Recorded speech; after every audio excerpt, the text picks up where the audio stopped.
Un loco anda suelto en el estado de Michigan. Eran ataques salvajes. No había otra manera de describirlos. Y nadie está a salvo. Todos tenían miedo de convertirse en la próxima víctima. 18 víctimas en 3 estados. 5 han fallecido y 13 continúan luchando por sus vidas. Entonces fue cuando sentí salir el cuchillo. En cuanto vi la sangre, les oí decir: le han apuñalado en los pulmones, tenemos que darnos prisa. Ese tipo no se detenía. Teníamos un loco suelto. Flint, una orgullosa ciudad de Michigan, la que una vez fue el epicentro de la industria automovilística americana, hoy es más conocida por su índice de criminalidad. Flint es conocida como una de las ciudades más violentas de los Estados Unidos. Históricamente se encuentra entre las 3 primeras en cuanto a violencia per cápita. Así que estamos acostumbrados a los tiroteos y a las agresiones porque tenemos muchos. En el año 2010 batimos récords. Tuvimos 66 homicidios solo en la ciudad de Flint. Fue tan solo el principio de lo que estaba por venir. En el silencio de la madrugada, en una parte desolada de la ciudad, un inusual montón de lo que parece basura está tirado en la acera y atrae la atención de un agente de policía de Flint. Fue a hablar con otros 2 policías también del tercer turno y les comentó que había visto una pila de ropa en Saginaw Street, pero como no estaba seguro, les pidió que le siguieran al lugar para poder comprobarlo. Lo que a primera vista parece un montón de ropa vieja, resulta ser algo mucho más inquietante. Era un hombre que había sido brutalmente apuñalado y que estaba tirado en un charco de sangre. ¡Ayúdenme, por favor! ¿Quién le ha hecho esto? La víctima respira a duras penas y está desangrándose rápidamente. Justo cuando va a perder el conocimiento, murmura unas palabras cruciales. Creo que era un hombre blanco. Las autoridades pronto concluyen que esta agresión no ha sido un atraco al comprobar que la cartera y el dinero de la víctima están intactos en el bolsillo de su pantalón. Más tarde se identificó a la persona apuñalada que estaba tirada en la calle como Arnold Minor. Lo metieron en una ambulancia acompañado por un policía y ahí fue donde murió. Los investigadores indagan de inmediato por los alrededores de la escena del crimen en busca de sospechosos y testigos. El lugar donde ocurrió es un tramo de la calle muy concurrido durante el día. Pero a esas horas no suele haber nadie por allí. A menos que hubiera alguien caminando solo a las 2:30 de la madrugada.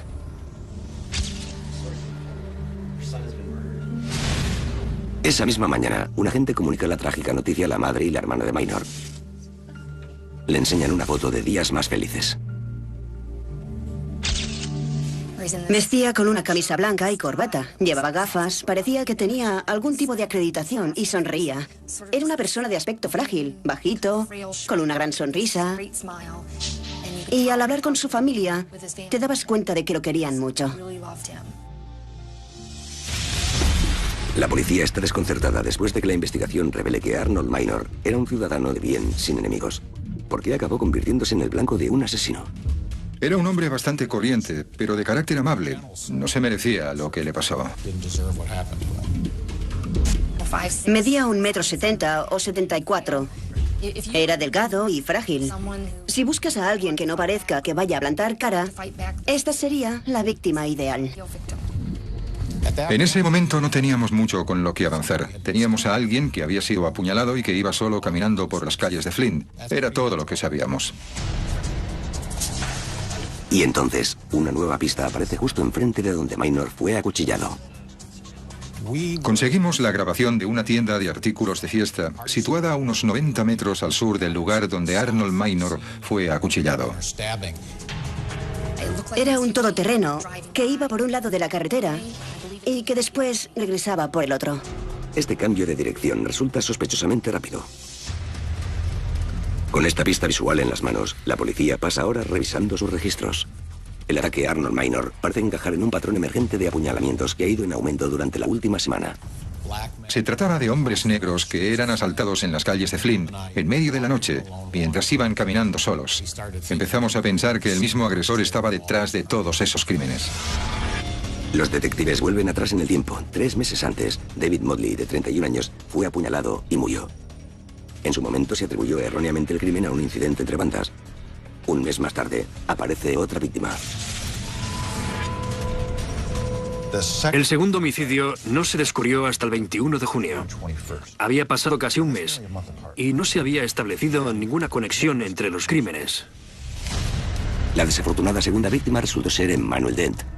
que murió tras recibir varias heridas de arma blanca que le hicieron desangrarse. Casi todos los crímenes que vemos en Flynn son con armas de fuego.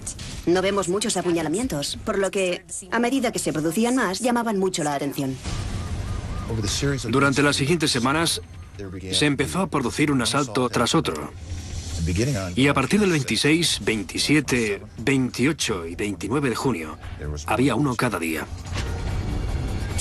Algunas de las víctimas se vieron levantadas del suelo por el impulso del cuchillo mientras se dirigía hacia la cavidad torácica.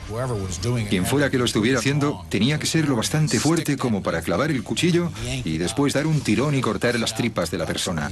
No es tan fácil hacerlo, hay que hacer mucha presión. Con 6 hombres apuñalados, 3 de ellos muertos, la policía cree que un monstruo escurridizo anda suelto, atacando a víctimas de forma aleatoria y sin dejar pruebas tras de sí. El 30 de julio, unos agentes encuentran el cuerpo de Frank Killebrew tirado en un aparcamiento. Las heridas de arma blanca en su cuerpo forman parte de un modus operandi muy conocido. Ni siquiera le habían robado. Llevaba 2 carteras encima. Otro ataque sin robo a alguien que caminaba solo por la noche. El momento de inflexión fue cuando los investigadores de la escena del crimen observaron las características y se dijeron: espera un momento, tenemos bastantes asaltos así. Fue entonces cuando se estableció una conexión en la investigación. Cuando Arnold Minor fue asesinado el 2 de agosto, durante la semana anterior se había producido un apuñalamiento en Flint todas las noches. Eran ataques salvajes, no había otra manera de describirlos. Eran ataques salvajes, brutales y violentos. Ese tipo no se detenía. Estaba desatado. Mientras el número de ataques se eleva a 12, el pánico se extiende por la ciudad. Lo que ocurrió durante la siguiente semana fue algo que no he vuelto a ver. La gente estaba realmente preocupada. Y se trataba de una ciudad que estaba acostumbrada al crimen, que estaba acostumbrada a vivir al límite. Todos temían convertirse en la próxima víctima. Así que la mejor forma de evitarlo era no salir por la noche. La comunidad estaba revolucionada, quería acción, y la policía y las fuerzas de la ley querían conseguir algo. El problema que teníamos era que no había una verdadera comunicación entre las distintas policías, porque los apuñalamientos no se estaban produciendo en la misma jurisdicción. Por su naturaleza y magnitud, la investigación de todos esos homicidios tenía que situarse más allá del ámbito de intervención de la policía de Flynn. Así que en ese momento presentamos la solicitud. McGreevy y su equipo piden refuerzos para formar el cuerpo especial del asesino del cuchillo. Reunimos agentes de policía de 7 jurisdicciones diferentes y todos queríamos capturar a ese individuo. Pero a pesar de los nuevos miembros como refuerzos de la investigación, el cuerpo especial no hace muchos avances. La gente se estaba aferrando a un clavo ardiendo, por decirlo de alguna manera, porque nadie tenía realmente ningún sospechoso. Por ahora, todo lo que la policía sabe es que su criminal es blanco, fuerte, conduce un todoterreno y prefiere un cuchillo. Parece atacar a personas negras por la noche y es terriblemente prolífico. No podíamos permitir más homicidios. Aquello no estaba en los planes de ninguna manera. Pero para conseguirlo, la policía necesita una pista sólida y la necesita rápido, antes de que el asesino del cuchillo ataque de nuevo. Ese tipo no se detenía. Teníamos un loco suelto.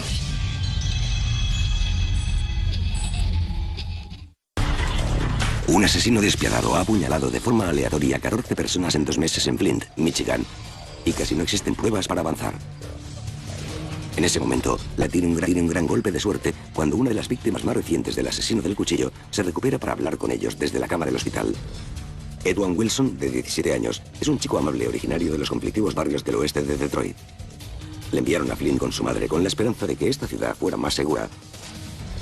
No solo para él, sino también para su hijo.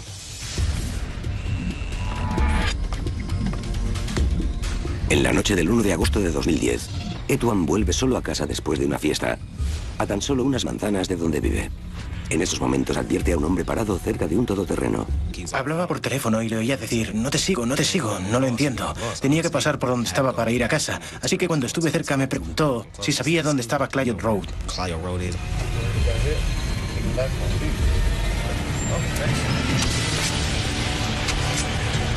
Le pregunté qué estaba haciendo y le empujé.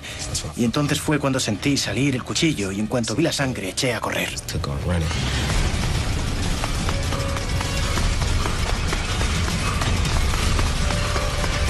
Me giré para mirar atrás y le vi allí de pie, mirándome.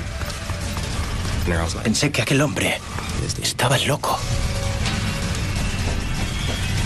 Luchando contra el dolor, Edwam entra trastabillando en la primera casa que ve con luz. Mientras yace en el suelo de una desconocida, Edwam piensa que esos serán sus últimos momentos. Me estaba quedando dormido y entonces ella empezó a llorar y a decirme una y otra vez que no me durmiese. Cogió agua fría y me la tiró en la cara. Y eso me dio mucha energía para mantenerme despierto, para mantenerme con vida. Y la señorita Regina me insistía, no vas a morir, no vas a morir. Casi sin respirar, solo puede pensar en una cosa. Recuerdo haber dicho que no quería morir allí sin mi hijo, que quería verlo de nuevo. Pero la sangre sale a borbotones de sus heridas y se extiende por el suelo. Recuerdo que llegó la ambulancia. Les oí decir, le han apuñalado en los pulmones. Tenemos que darnos prisa. Y recuerdo haberme desmayado. Recuerdo despertar y ver a mi padre sentado junto a mí. Al principio me asustó, porque aquello había pasado a las 3 de la madrugada y él estaba en Detroit. ¿Cómo había llegado allí? No sabía que todo había pasado 2 días antes. Con 40 grapas que le cierran la herida, Edwam tiene suerte de estar vivo. El cuchillo estuvo a punto de perforarle el corazón, pero el daño provocado en pecho y abdomen requiere una larga y dolorosa recuperación. 4 días tras el ataque, Edwam es capaz de hablar con la policía y da a los investigadores lo que necesitan: una descripción detallada del agresor. Era grande como un luchador de lucha libre, parecido a un luchador de jaula. Realmente no pude verle la cara porque tenía la gorra encajada, con la visera doblada, y era una noche oscura. El retrato representaba sus ojos de forma perfecta. Las autoridades hacen pública una declaración oficial junto con el retrato. El asesino del cuchillo es un hombre monstruoso. Mide sobre 1,98 m y pesa sobre los 130 kilos. También es descrito como un hombre blanco de mandíbula ancha.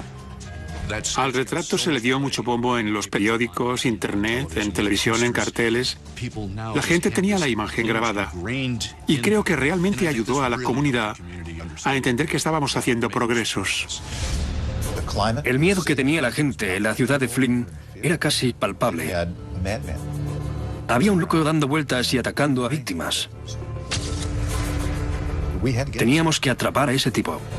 Es un hombre blanco y sus 14 víctimas son afroamericanas. Daba la sensación de que podía haber implicaciones raciales. Desde el punto de vista de alguien ajeno, podría parecer que había un problema racial y que iba detrás de hombres negros. Pero si conoces la demografía de la ciudad, sabes que probablemente la persona que estuviera andando sola por la calle en ese momento del día o de la noche sería una persona negra, porque es la mayoría de la población de la ciudad en la que vivimos. En realidad no sé por qué estaba apuñalando a personas negras, pero no dijo nada racista cuando me acuchilló. La policía no tiene ni idea de si el asesino del cuchillo está motivado por la intolerancia o simplemente le gusta matar. Pero a medida que más sobrevivientes se van recuperando, los investigadores descubren que todos cuentan la misma historia. Recorría en coche las calles de Flint. Veía a un afroamericano andando por la calle, paraba y le decía: hombre, hola, ¿podrías decirme cómo ir a tal o tal sitio? ¿O sabes cómo arreglar un coche? Tengo un problema, ¿puedes acercarte? Y entonces era cuando se producían los ataques.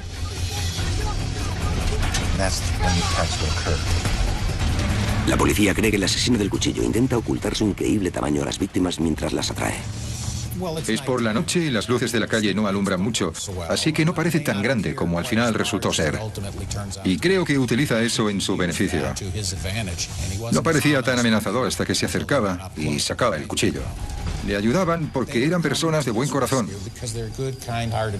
Él se aprovechaba y las atacaba. Era algo rastreo. Tras 5 días sin ningún progreso importante, los investigadores, frustrados, piden ayuda a la comunidad abriendo una línea de colaboración ciudadana a las 24 horas. El teléfono estaba sonando continuamente con llamadas de ciudadanos que ofrecían pistas. Llegan miles de pistas y miles de líneas de investigación que los detectives siguen incansablemente. Era adrenalina pura. Trabajábamos hasta quedar exhaustos. Algunos se tumbaban en el sofá de la oficina y dormían un poco. No lo pensábamos. Solo seguíamos adelante. No debíamos fracasar. Era una persecución. Teníamos que seguir avanzando. No creo haber visto nunca antes a un grupo tan dedicado en ningún caso en el que haya participado. Aterrorizada, la ciudad de Flint, en Michigan, contiene la respiración hora tras hora, esperando la noticia de un nuevo apuñalamiento. Para sorpresa de todos, pasan 3 días sin nuevos ataques. Y cada día parecía como si estuviéramos esperando. ¿Se estaba tomando ese tipo un descanso? ¿Estaba tomándose unas vacaciones? Hoy vamos a ver nuevas agresiones. No pasará mucho tiempo antes de que los investigadores obtengan su respuesta. El tipo dijo, hemos tenido 3 asaltos idénticos a los que habéis tenido en Flint. Estábamos estupefactos. Las autoridades de Michigan han conseguido finalmente una descripción del hombre al que llaman el asesino del cuchillo de Flint. Pero no tienen ADN de ninguna otra prueba forense para conectar estos crímenes sin relación. Y ahora su objetivo parece haberse desvanecido. ¿Ha terminado la matanza o simplemente se ha ido a otra parte en busca de víctimas? Para responder a esto, los investigadores envían boletines a las policías de todo el país. Dijimos, aquí estamos. Esto es lo que pasa. Si alguno de vosotros tiene algo similar a lo que tenemos en Flint, llamadnos. Nos encantará tener noticias vuestras. 3 días más tarde, a 966 kilómetros, una pequeña comisaría de Leesburg, Virginia, se pone en contacto con el cuerpo especial del asesino del cuchillo por un ataque reciente. La víctima estaba caminando por un aparcamiento cuando un vehículo se detuvo a su lado y el conductor le preguntó si podía ayudarle con un problema en su coche. Notó movimiento con la visión periférica y vio al sospechoso esgrimiendo un martillo.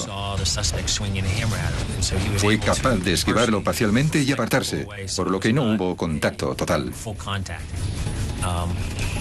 El sospechoso siguió avanzando hacia él, pero la víctima logró huir.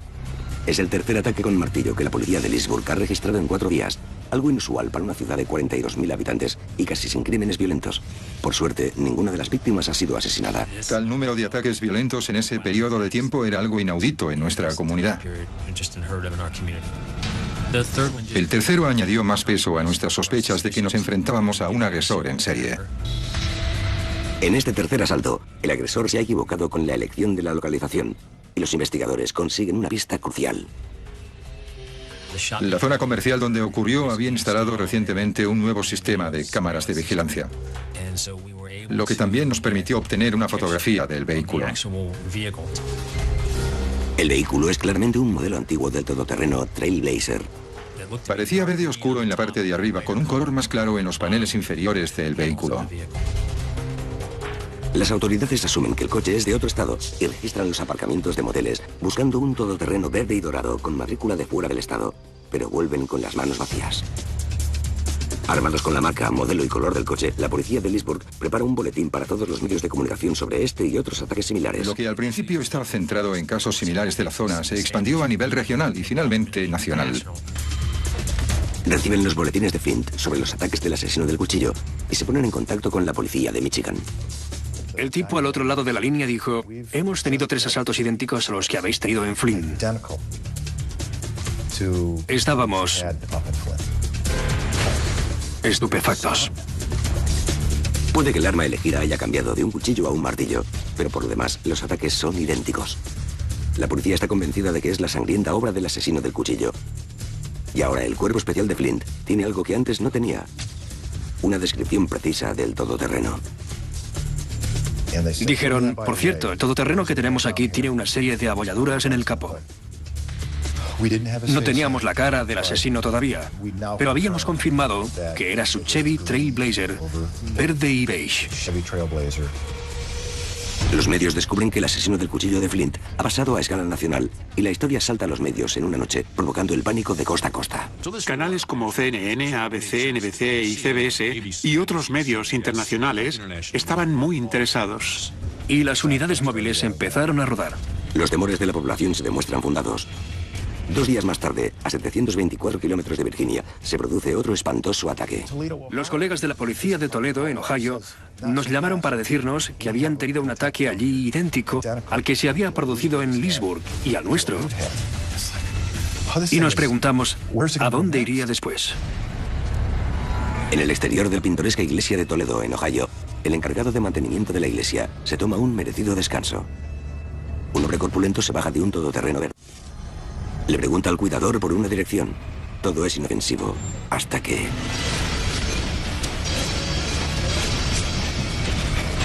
Cuando llamaron desde Toledo, no me lo podía creer. El todoterreno verde y dorado estaba involucrado de nuevo, y un afroamericano había sido acuchillado de una forma muy violenta. Pensamos que las similitudes eran muy relevantes. Cuando se confirma que los crímenes del asesino del cuchillo de Flint están cruzando la frontera entre estados, el FBI da un paso al frente para unirse al equipo que trabaja las 24 horas. Un loco andaba suelto. Teníamos que parar a ese tipo. ¿A dónde iba a ir a continuación?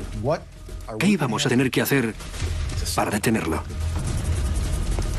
La policía todavía no ha identificado al sospechoso, pero pronto recibirá ayuda de otra de sus víctimas.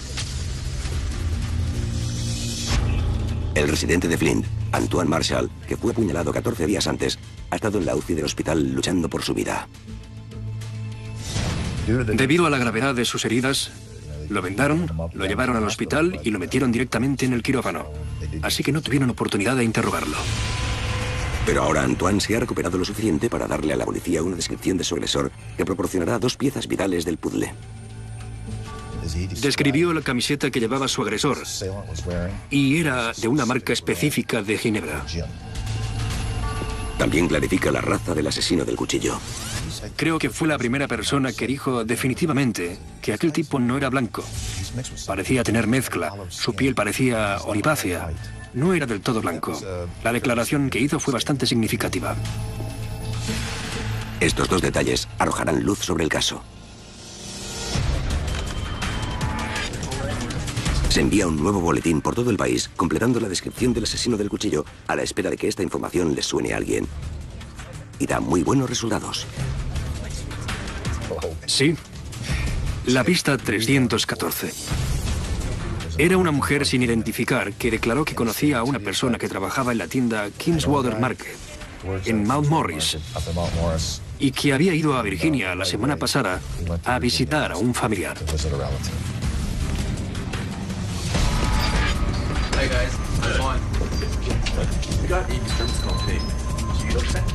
Ahora teníamos a alguien que encajaba con la descripción, que tenía el vehículo correcto y lazos con Virginia. Mientras los investigadores interrogan al dueño de la tienda, un logo familiar llama la atención de uno de ellos. Era el logo de la camiseta que Antoine Marshall describió en su ataque. Fueron capaces de concluir y confirmar que la camiseta que el agresor llevaba era exactamente la misma camiseta que tenían en la tienda. Las piezas finalmente van encajando, mientras la policía estrecha el cerco en torno al asesino del cuchillo. ¿Pero lo encontrarán antes de que desaparezca para siempre?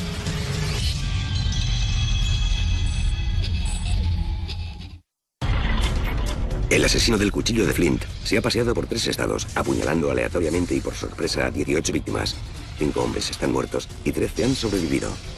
Es un baño de sangre que está haciendo que el miedo, la histeria y el recelo se propaguen por todo el país.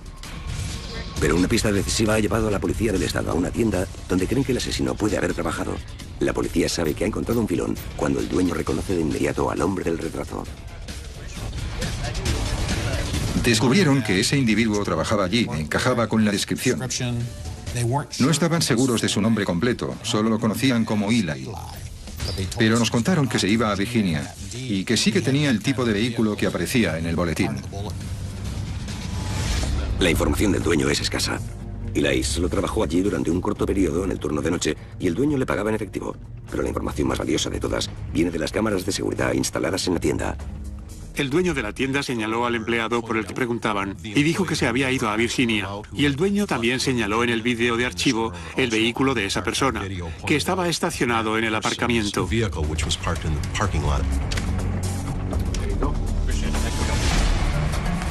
Los investigadores se encuentran más cerca de lo que nunca han estado de descubrir la identidad del asesino del cuchillo, pero necesitan un apellido. El dueño declara no saber nada más sobre Eli, salvo que era un buen trabajador, que hablaba con acento y que era reservado. Pero al interrogar al resto de los trabajadores, los policías consiguen una última pista de uno de sus compañeros. Conseguir su número de teléfono fue una pista crucial para la investigación. Una pista entre mil les ha proporcionado un filón de oro. De vuelta a la oficina del Cuerpo Especial, la Policía del Estado comparte sus fascinantes noticias con el equipo. Los investigadores tenían una coincidencia exacta del vehículo, aparte del viaje de ese tipo a Leesburg y las descripciones similares de la camiseta.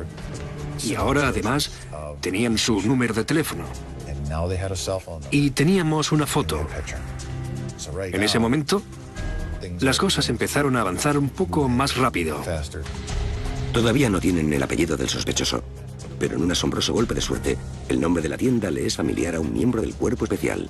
El investigador en cuestión dijo que recordaba esa tienda porque habían hecho un control de venta de alcohol hacía unas semanas y que, de hecho, la descripción del tipo del que hablábamos coincidía con la del hombre al que entregó la multa. El asesino del cuchillo de Flint también es culpable de vender alcohol a menores. De hecho, tenían su carnet de conducir, o al menos una fotocopia, porque le habían multado. Y así fue como descubrimos que el verdadero nombre de Eli era Eli Abulasam. Armados con su nombre completo, el Cuerpo Especial se pone en marcha para rastrearlo. A esta hora ya sabrá que van tras él gracias a la atención de los medios, y sin duda estará tratando de pasar desapercibido. Todavía no sabíamos dónde estaba físicamente. Era como intentar buscar una aguja en un pajar. ¿Dónde podía estar? Si su nombre y fotografía se hacen públicos, podría pasar a la clandestinidad y desaparecer para siempre, a menos que puedan encontrarlo antes. En cuanto tuvimos su número de móvil, pudimos utilizarlo para localizarle. Mientras tanto, las autoridades indagan en el pasado de Eli Abulasam, de 33 años. La investigación concluyó que este individuo era un árabe cristiano nacido en Israel.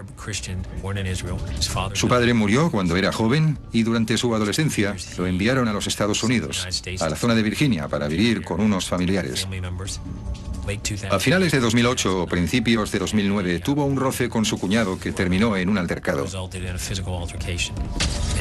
Y al final acabó yendo al área de Flint, Michigan, a vivir con unos parientes. Pero lo que de verdad llamó la atención de todos fue un incidente en su país natal. Descubrimos que en Israel había estado involucrado en un apuñalamiento. No se presentaron cargos, pero muchos de los que le conocían notaban en él una rabia profundamente arraigada. Una rabia que la víctima, Etuan Wilson, conoce muy bien. A partir de los 17 años mi vida cambió. Todo fue cuesta abajo. Y no fue culpa de nadie salvo de él. No fue algo que hiciera yo, que yo provocara. Tan solo fue algo que ocurrió y que no pudo haberse evitado.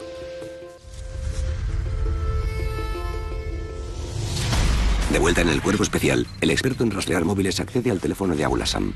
Cuando el ordenador revela dónde se encuentra el teléfono, los agentes se ponen en marcha.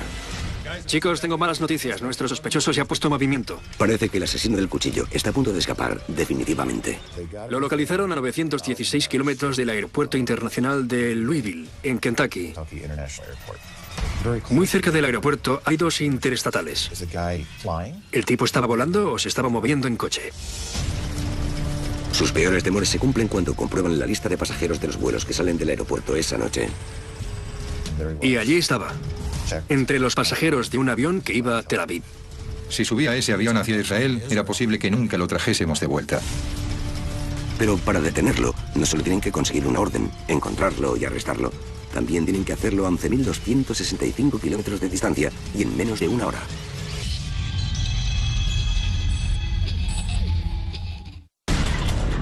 El Cuerpo Especial ha localizado al asesino del cuchillo de Flint, Eli Abulasam, intentando huir del país.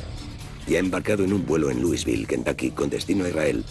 Pero por suerte tiene una escala en Atlanta, donde debe cambiar de avión. Esta escala en Atlanta será la única oportunidad del Cuerpo Especial para atraparlo. En este momento son las 9 de la noche en Flint. Su vuelo hacia Israel saldrá de Atlanta a las 10:15. Si está en el avión cuando despegue, podría eludir la captura para siempre. Conseguir que extraditen a una persona de un país extranjero es algo muy difícil de conseguir. No podía subir al avión, de ninguna manera.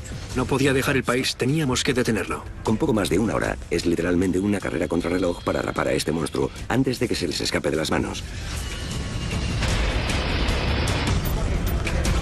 Pero no pueden arrestarlo sin más. Teníamos que ir con una orden. Teníamos que ir con algo para retenerlo. Había bastante presión para conseguirlo.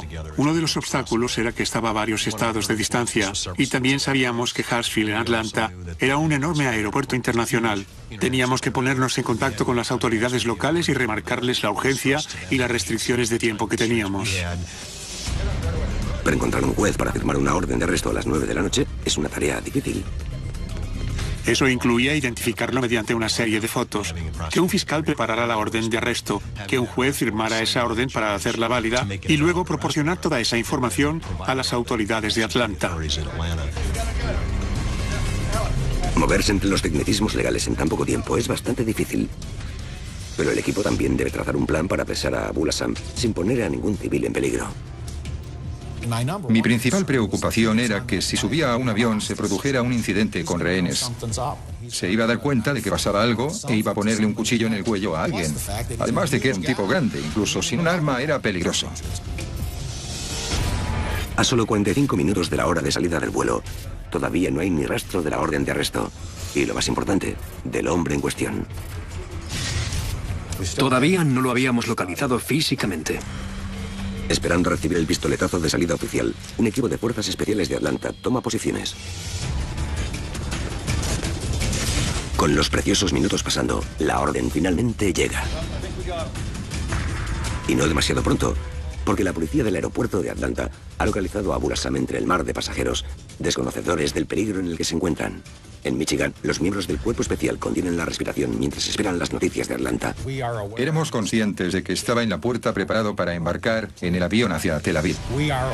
Éramos conscientes de que no le iban a dejar subir, pero no podíamos ver nada de todo eso. Más o menos lo estábamos escuchando desde el otro lado del teléfono. Nos estábamos acercando, estábamos así de cerca. Pero todo tenía que salir perfecto para que nadie saliera herido. Momentos antes de embarcar, un equipo de policías de paisano se prepara para actuar, con la vista fija en el objetivo. Daba la impresión de que pensaba que iba a subir a ese avión y las cosas le iban a salir bien, que iba a dejar los apuñalamientos atrás y que volvería a su patria. A los agentes en el terreno se les ocurre una idea para minimizar cualquier peligro potencial para las personas que rodean a Abu al-Sam. Llamando al señor Abu al-Sam. Llamando al señor Abu al-Sam. Por favor, preséntese en la puerta C24. Se lanzó un aviso mediante la megafonía pública pidiendo a Elias Abu al-Sam que se presentara. Quizá Abu al-Sam pensó cuando oyó su nombre por los altavoces: genial, me van a pasar a primera clase porque soy un tipo grande y se han dado cuenta de que necesito algo de espacio extra. Se levantó y se acercó al mostrador.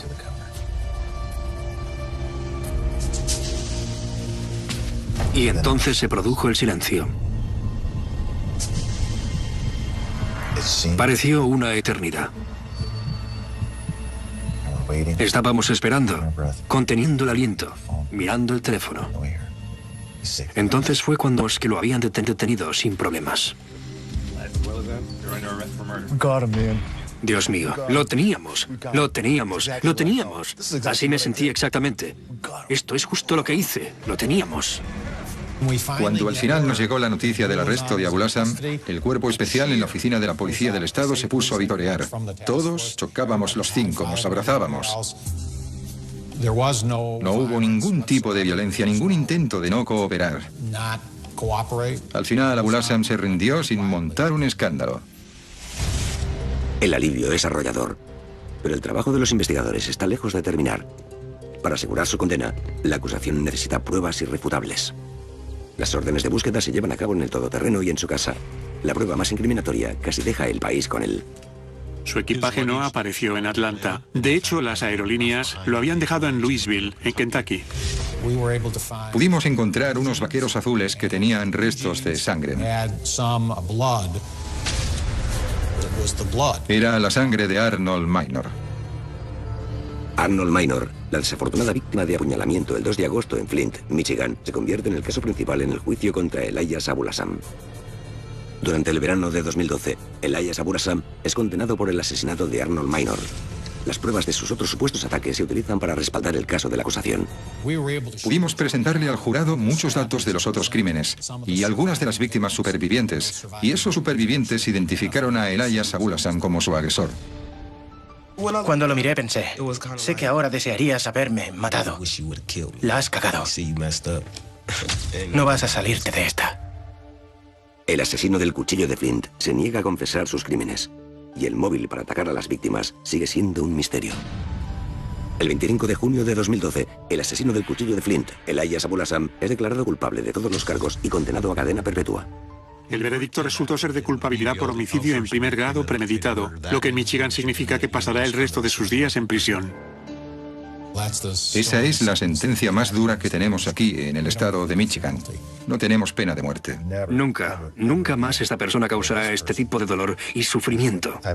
No solo a ninguna familia, sino a ninguna comunidad. No va a volver a salir nunca. Está acabado. El reinado del terror del asesino del cuchillo ha terminado, pero el dolor permanece para las víctimas y sus familias.